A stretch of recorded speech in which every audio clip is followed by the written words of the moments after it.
Hello friends, कैसे हैं आप। मैं अमित मिश्रा स्वागत करता हूं आपका अपने यूट्यूब चैनल S4A में। आज मैं आपके बीच एक नया टॉपिक लेके आया हूं, भारतीय संविधान में अधिकार, rights in the Indian constitution.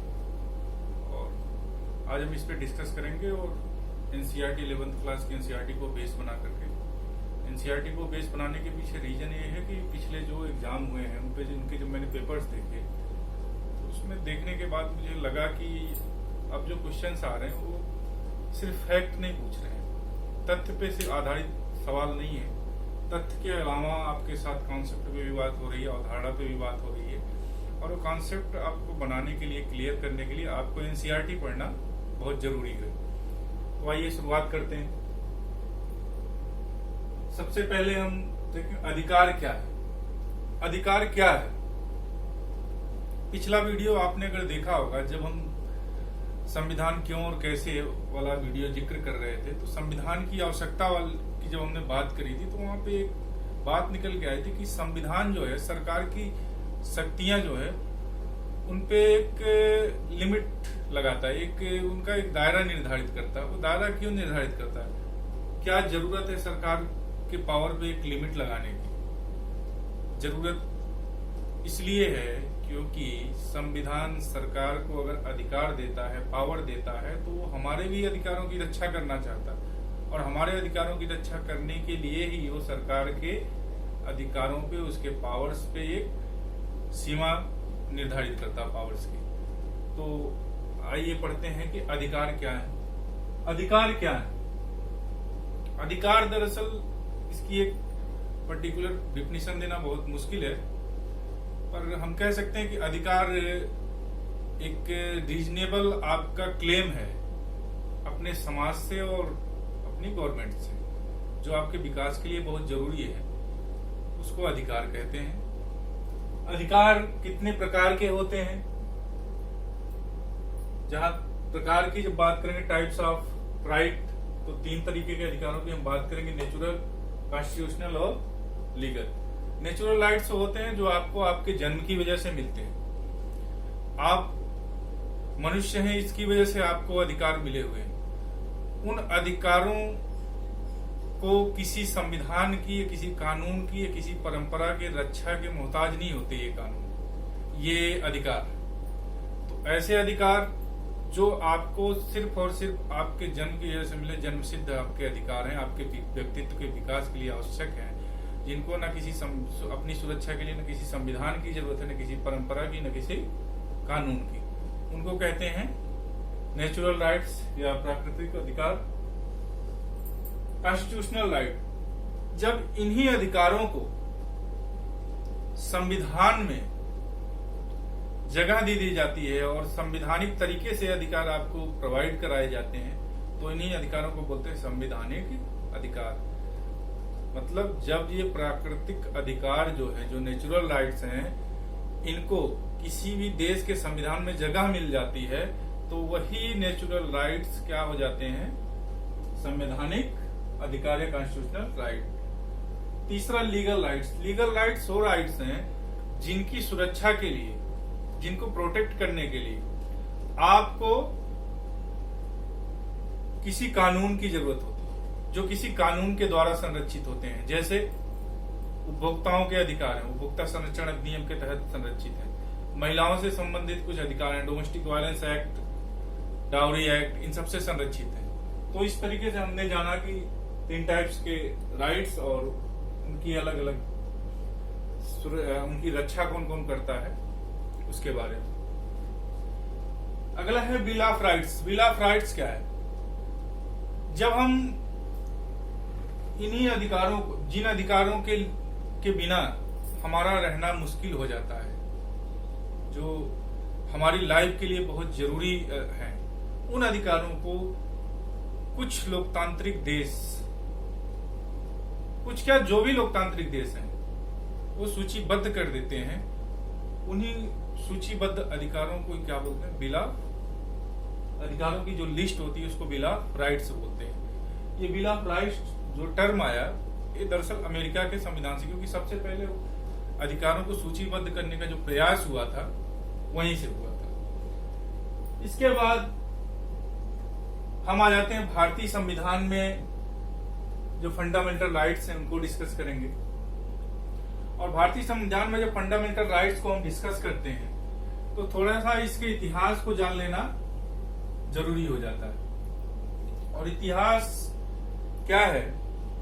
हमारा जो राष्ट्रीय आंदोलन था, राष्ट्रीय आंदोलन से जुड़े हुए जो भी आंदोलनकारी थे, उन्होंने अंग्रेजों के द्वारा जो प्रताड़ना की गई थी, उनकी जिस तरीके से वो प्रताड़ित हो रहे थे, उन्होंने समझा था कि किस तरीके से उनके अधिकारों का हनन होता है, क्या क्या बेसिक जो राइट्स हैं जो हमारे लिए बहुत जरूरी हैं, उनके बिना हम रह नहीं सकते। उन्होंने उसको बहुत करीब से देखा था। और उसी के संदर्भ में क्या हुआ, सबसे पहले जब साइमन कमीशन भारत में आया तो साइमन कमीशन को श्वेत कमीशन बोले, क्योंकि उसमें कोई भी भारतीय नहीं था, सारे विदेशी लोग थे। तो जब इसके खिलाफ आवाज उठाई गई कि भाई आप हमारे लिए रूल रेगुलेशन बनाने के लिए आप लोग आए हो और इसमें एक भी आदमी भारत से नहीं है, तो कैसे आप हमारे बारे में कोई चीज बनाओगे, कैसे जज करोगे कि हमें हमारे लिए क्या सही होगा क्या गलत होगा। तो अब वहां इंग्लैंड में जो भारतीय मामलों के जो सचिव थे उस समय, उन्होंने चैलेंज कर दिया भारतीयों को, भाई हाँ ठीक है, हमने इसलिए नहीं रखा क्योंकि हम ये समझते हैं कि आप उस लायक ही नहीं हो कि आप जो है कानून को बना सको, कोई ऐसी व्यवस्था कर सको। उन्होंने चैलेंज किया कि है तो आप बना के दिखाओ।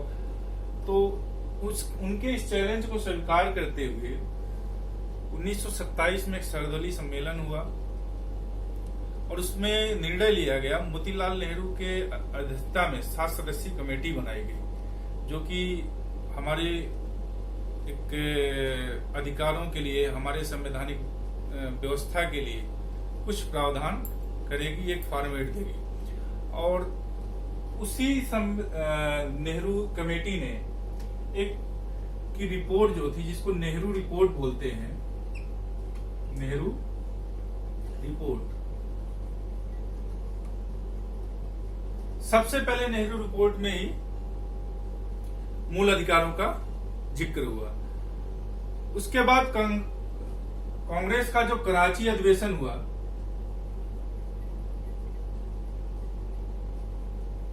कराची अधिवेशन, जिसके अध्यक्ष जो थे सरदार वल्लभ भाई पटेल, कराची अधिवेशन में इन अधिकारों की मांग रखी गई, जिसका प्रारूप तैयार किया था पंडित जवाहरलाल नेहरू ने। इस तरीके से हम देखते हैं कि हमारे स्वतंत्रता के आंदोलन के समय से ही, राष्ट्रीय आंदोलन के समय से ही मूल अधिकारों की मांग उठती रही। और ये जितने भी हमारे संविधान निर्माता थे वो कहीं ना कहीं राष्ट्रीय आंदोलन से जुड़े हुए थे और उनके दिमाग में कहीं ना कहीं ये बात चल रही थी कि जब भी हमें मौका मिलेगा अपने देश का संविधान बनाने का, जब हम स्वतंत्र हो जाएंगे तो हम ऐसे प्रावधानों को जरूर लाएंगे जो हमारे लिए बहुत आवश्यक हों, ऐसे अधिकारों को हम उस संविधान में जरूर रखेंगे। 1947 में भारत आजाद हुआ और आजाद होने के बाद मौका मिला हमको जो हम सोच रहे थे वो करने का। तो भारतीय संविधान में उन प्रावधानों के रखने का प्रयास किया गया और रखा गया। भारतीय संविधान के भाग 3 में अनुच्छेद 12 से लेकर 35 तक मूल अधिकारों से संबंधित प्रावधान है और ये प्रावधान इतने महत्वपूर्ण हैं कि इनको भारतीय संविधान का मैग्ना कार्टा कहा जाता है। इनका जो सोर्स है ये अमेरिका का संविधान है, अमेरिका के संविधान से इनको लिया गया। इतने महत्वपूर्ण थे कि B.R. अम्बेडकर ने इनके बारे में कहा कि ये संविधान की आत्मा है, मतलब इसके बिना संविधान कुछ नहीं है। अगर इस संविधान में अधिकार नहीं है अपने देश की जनता के लिए तो संविधान बेकार है। यहाँ पे थोड़ा सा चर्चा करेंगे, कुछ चीजें हैं जो कि कई बार पूछी गई है। नेहरू रिपोर्ट किससे संबंधित है? या मूल अधिकार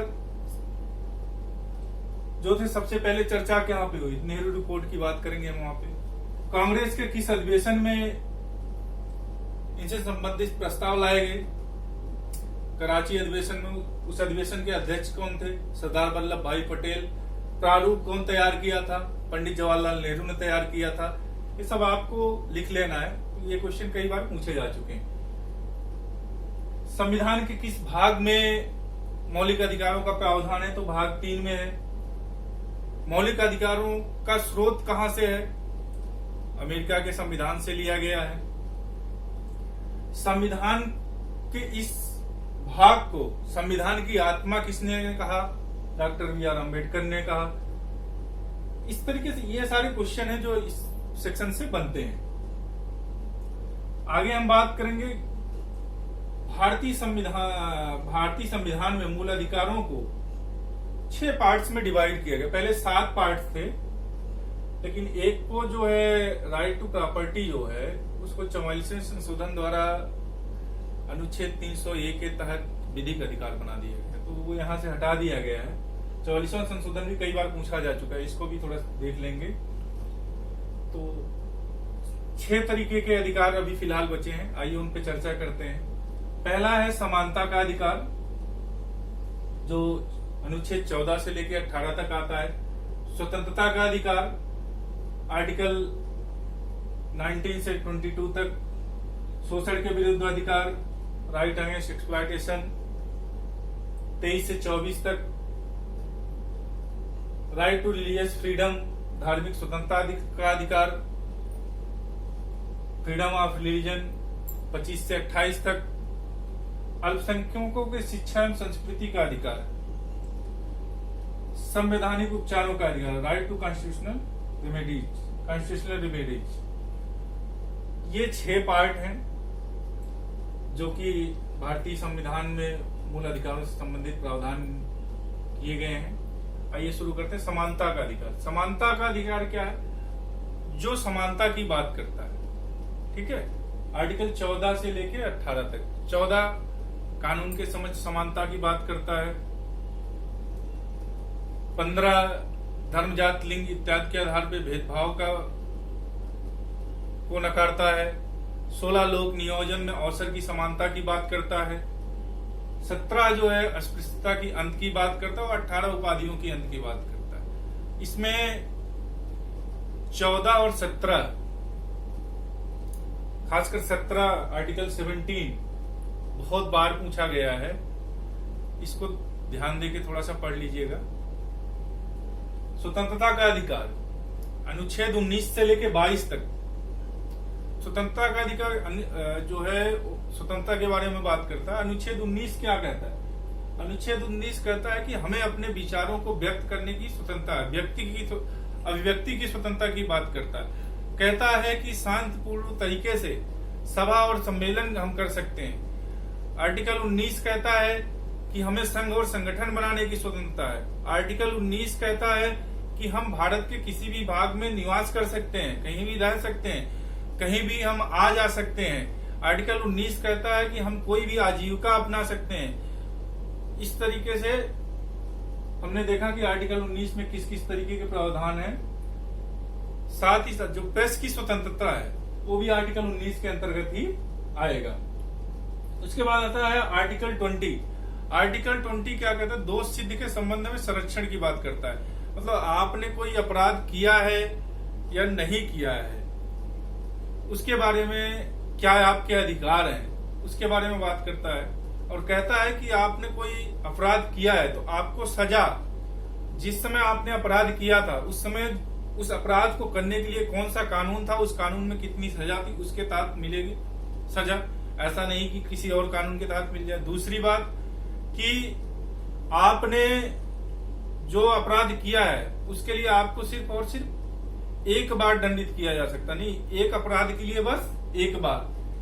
और ये भी कहता है कि जब तक आपके अपराध, आपका दोष सिद्ध ना हो जाए तब तक आप अपराधी नहीं कहे जा सकते हैं। आर्टिकल 20 हुआ। आर्टिकल 21 राइट टू लाइफ, प्राणियों दैहिक स्वतंत्रता की बात करता है कि आपके जीवन से कानूनी प्रावधानों के बगैर कोई भी वंचित नहीं कर सकता है। यहां तक कि इमरजेंसी, जिस दौरान सारे आपके राइट्स जो है एबॉलिश हो जाते हैं, सारे अधिकारों को गवर्नमेंट जो है समाप्त कर सकती है, इमरजेंसी के दौरान भी आर्टिकल 21 जो है इसके अंतर्गत आपको जो अधिकार मिलता है ये छीना नहीं जा सकता है। उसके बाद आता है आर्टिकल 22 जो गिरफ्तारी से संबंधित आपके कुछ अधिकार देता है कि आपको जब गिरफ्तार किया जाए तो 24 घंटे के अंदर मजिस्ट्रेट के सामने पेश किया जाए, आपको गिरफ्तार होने की वजह बताई जाए, आपको अपने मन पसंद वकील से सलाह लेने का अधिकार दिया जाए, इसकी बात करता है। तीसरा जो कैटेगरी है, तीसरा जो क्लास है वो है शोषण के विरुद्ध अधिकार। शोषण के विरुद्ध अधिकार के अंतर्गत 2 अनुच्छेद आते हैं, आर्टिकल 23 और 24। आर्टिकल 23 कहता है कि किसी भी मनुष्य का व्यापार नहीं हो सकता, उसकी खरीद फरोख्त नहीं हो सकती, दास प्रथा को नकारता है, किसी से आप बेगार नहीं करा सकते, किसी से जबरदस्ती आप काम नहीं करा सकते, इसके बारे में कहता है। आर्टिकल 24 कहता है कि 14 साल से कम उम्र के बच्चे जो हैं उनसे आप किसी भी कॉमर्शियल एक्टिविटीज में उनसे कोई भी काम नहीं करा सकते, उनसे लेबर नहीं करा सकते, उनको एक मजदूर की तरह उनका उपयोग नहीं कर सकते हैं।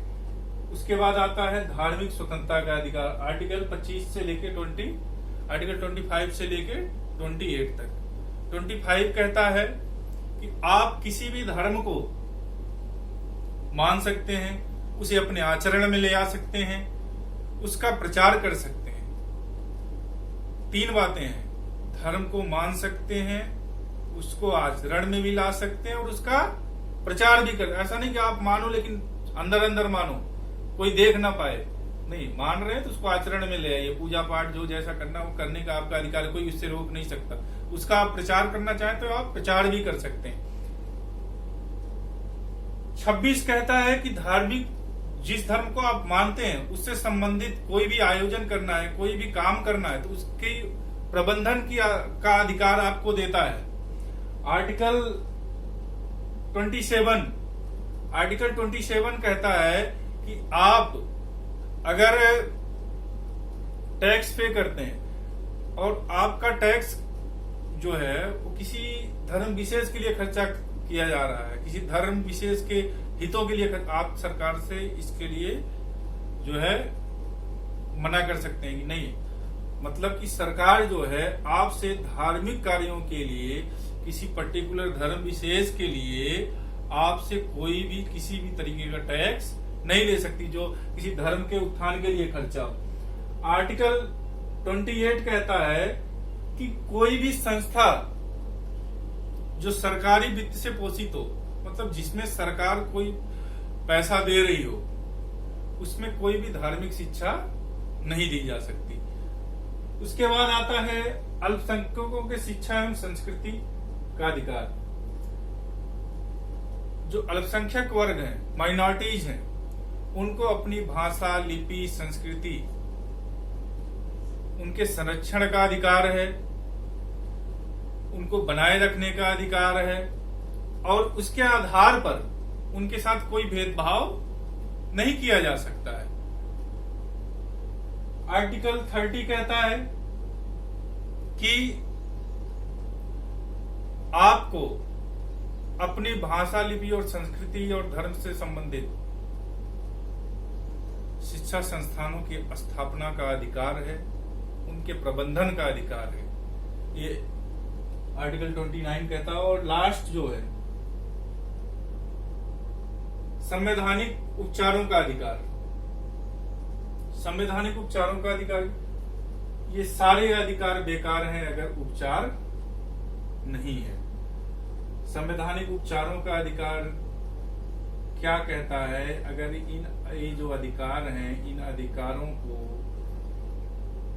का हनन हो रहा है, ये अधिकार आपको नहीं मिल रहे हैं, तो उनके लिए आप डायरेक्ट आर्टिकल 32 के तहत सुप्रीम कोर्ट में और आर्टिकल 226 के तहत हाई कोर्ट में डायरेक्ट अपील कर सकते हैं, रिट फाइल कर सकते हैं। और सुप्रीम कोर्ट और हाई कोर्ट इन अधिकारों की रक्षा के लिए 5 तरीके की रिट जारी करते हैं, जिसमें बंदी प्रत्यक्षीकरण, प्रतिषेध, परमादेश, उत्प्रेषण और बंदी प्रत्यक्षीकरण, परमादेश, उत्प्रेषण और एक अधिकार परीक्षा, 5 तरीके के रिट जारी करता है आपके अधिकारों के संरक्षण के लिए। ये हुआ फंडामेंटल राइट्स। अब अगला जो हमारा एक सेक्शन बच जाता है वो मौलिक अधिकार और नीति निर्देशक सिद्धांत में अंतर। नीति निर्देशक सिद्धांत, क्योंकि वीडियो बहुत लंबा हो जाएगा तो नीति निर्देशक सिद्धांत को कभी एक अलग से वीडियो में अकेले डिस्कस करेंगे। दोनों के बीच अंतर क्या है आज थोड़ा सा जान लेते हैं। अंतर स्पष्ट है। सबसे पहला अंतर है नीति निर्देशक सिद्धांत जो है भारतीय संविधान के भाग 4 में वर्णित है और मूल अधिकार भारतीय संविधान के भाग 3 में है। मूल अधिकार सरकार को उपलब्ध कराना ही कराना पड़ेगा, उनकी रक्षा उनको प्रोवाइड कराना सरकार की जिम्मेदारी है।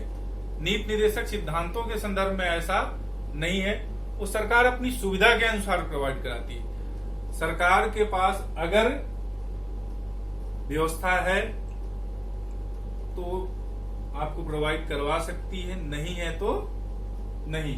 केटी शाह ने कहा था कि नीति निर्देशक जो सिद्धांत है वो ऐसे चेक हैं कि जो अपनी सुविधा के अनुसार प्रोवाइड कराया जाए। मतलब जब पैसा है तो आपको पैसा दिया जाएगा, नहीं है तो नहीं। सरकार के पास व्यवस्था है तो आपके लिए सुख सुविधा देगा, नहीं है तो नहीं। ठीक है, तो ये अंतर हुआ। एक अंतर और है, जो मूल अधिकार है, फंडामेंटल राइट्स हैं, वो व्यक्ति विशेष के बारे में बात करते हैं। ये एक व्यक्ति के अधिकारों का हनन होता है तो सुप्रीम कोर्ट में जा सकता है। नीति निर्देशक जो सिद्धांत है वो व्यक्तिगत नहीं है, वो समाज के लिए सब, मतलब उसका दायरा थोड़ा सा बड़ा है। फंडामेंटल राइट्स जो है वो सरकार के का जो पावर है उसकी एक सीमा को निर्धारित करते हैं, उसके कामों को कम करते हैं, उसके दायरे को कम करते हैं। नीति निर्देशक सिद्धांत क्या करता है, सरकार के दायरे को, काम करने के दायरे को बढ़ाता है। तो ये कुछ अंतर रहे। इस तरीके से हमारा आज का जो टॉपिक था ये खत्म हुआ। आगे कब जो है किसी दिन नीति निर्देशक सिद्धांत के बारे में ब्रॉडली हम डिस्कस करेंगे। अगर आपको ये वीडियो पसंद आया हो तो हमारे चैनल को लाइक करें, शेयर करें और सब्सक्राइब करें, और नहीं भी आया हो तो भी करें, क्योंकि अगर आप ऐसा करेंगे तो मुझे मनोबल प्रदान मिलेगा, और आप अगर ऐसा मनोबल प्रदान करेंगे तो मैं थोड़ा सा और बेहतर कर सकूंगा। धन्यवाद।